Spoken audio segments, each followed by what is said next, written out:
story of the Black Knight begins way back in 1899. Nikola Tesla, an inventor from Croatia, announced he was receiving an electrical signal which appeared to be intelligent.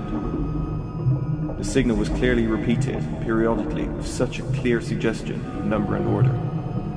This led him to believe that the signal was extraterrestrial communication. At first, he assumed that they were originating from Mars. Later, he changed that opinion and stated in a conference that the signal was coming from somewhere else in space. Fast forward to the 1920s, and various ham radio operators began to receive strange coded messages. One ham radio enthusiast recorded the signal and claimed he deciphered it, saying that it was a star chart centered on the Epsilon Bootis star system.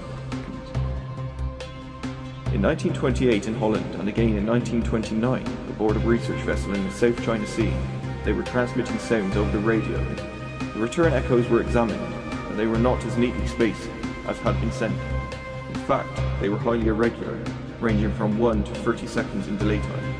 At the time, the discrepancies were explained as fluctuations in the ionosphere, or magnetic disturbances, where the pitch or frequency of the sounds did not change, only the spacing of the echoes. In the 1970s, this mystery was carefully examined and deciphered by Duncan Lunan, a scientist from Scotland.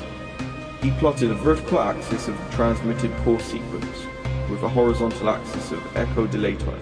The result was once again a picture of the constellation Bootis as it would have looked 13,000 years ago. In May 1954, 2 newspapers were released claiming that there were already 1 or 2 artificial satellites orbiting the Earth. This was long before the launch of Sputnik 1, the first man-made satellite to be launched into orbit in 1957.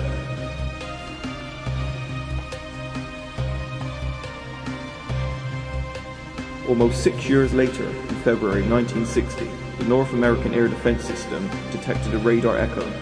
It was a detection that sent them and the entire US military into a blind panic. They had detected a UFO in orbit around the Earth, an unknown satellite. None of their intelligence sources had any inkling that the Soviets could have launched a new satellite undetected. As the data came in, more startling facts were revealed. The UFO satellite was in a polar orbit, something that the USA had not been able to achieve. The size of the satellite was estimated to be in excess of 15 tons. It was not, however, a Soviet satellite. In fact, they too had detected the UFO satellite, and they too were also in a blind panic. The Americans dubbed the UFO satellite the Black Knight, after the British rocketry program of the day, although the Americans knew there was no way the British could have launched such a beast. The military attached so much importance to this mystery satellite that they created a special committee to gather information and study the satellite. The committee's findings were kept secret, and the sightings were forgotten. The UFO satellite was actually photographed on September 3rd, 1960, 7 months after it first appeared on radar, by a tracking camera at Grumman's Aircraft Factory on Long Island. It could sometimes be seen from the ground as a glowing red object. In 1963, American astronaut Gordon Cooper was launched into space on a 22-orbit mission. During his final orbit, Cooper reported a UFO. He could see a glowing green object ahead of him in space, which appeared to be closing in on his capsule. The tracking station Cooper was reporting to in Australia was able to pick the UFO up on radar. This event was reported by NBC, but reporters were forbidden to ask Cooper about the event on his landing. The official explanation is that an electrical malfunction in his capsule had caused high levels of carbon dioxide, which induced hallucinations. And they stuck to this explanation, even though the UFO was picked up on radar. Slightly earlier than this, in March 1960, Time magazine released an article explaining that a mysterious dark satellite had been detected in orbit by the US. The US once again went into a blind panic, thinking that it could be a surveillance satellite launched by the Russians. It took 2 whole weeks before an official explanation was issued. The explanation was that the evidence from both Air Force and Navy pointed to Discoverer 5, which was fired from Vandenberg Air Force Base in California on the 13th of August, 1959.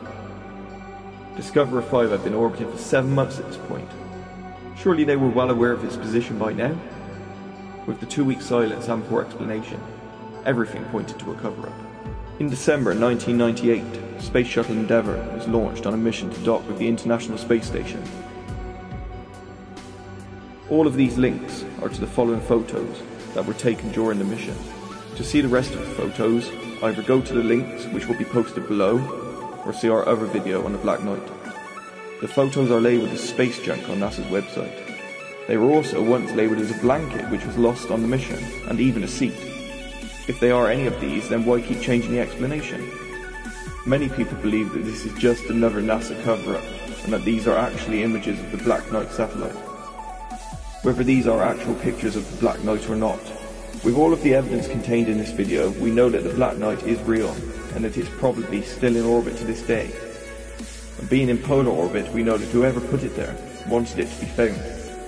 Whether NASA or anybody else has responded yet is not known, and probably won't be for a very long time.